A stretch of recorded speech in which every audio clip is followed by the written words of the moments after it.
कब्र हशर में सोहना अल्लाह कब्र हशर में सोहना सरदार नबी पारत थई आयूं गुनह गार वडा अल्लाह आयूं गुनह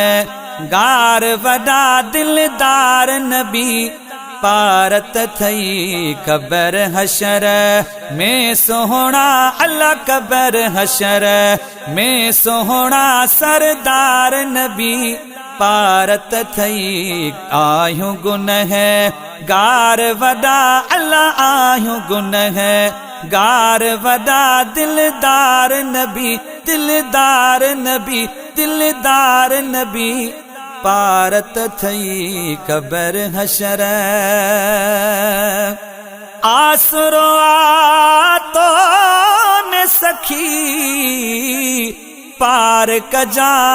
बेड़ा नबी आसरो तो में सखी पार कजा बेड़ा नबी नाहे को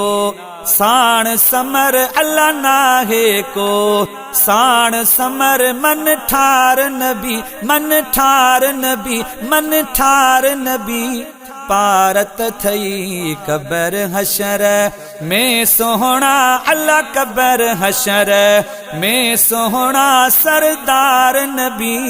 पारत थई आयूं गुनह गार वडा अल्लाह आयूं गुनह गार वडा दिलदार नबी पारत थई कब्र हशर साईं इए गुजरी पहर वया नेक अमल मुँह को न कया इए गुजरी पहर वया नेक अमल मुँह को न कया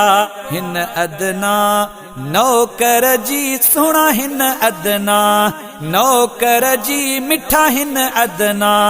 नौकर जी महदार नबी सरकार नबी लजपाल नबी महदार नबी पारत थई कब्र हशर में सोहना अल्लाह कब्र हशर साईं कब्र में जे साल थियन पेश मुझा हाल थियन साईं कब्र में जे साल थियन पेश मुझा हाल थियन कुर्ब कजा उन वेले मिठा कुर्ब कजा उन वेले सोना कुर्ब कजा उन वेले महदार नबी लजपाल नबी सखादार नबी पारत थई कब्र हशर में सोहना अल्लाह कब्र हशर में सोहना सरदार नबी मन ठार नबी लजपाल नबी नंगदार नबी पारत थई कब्र हशर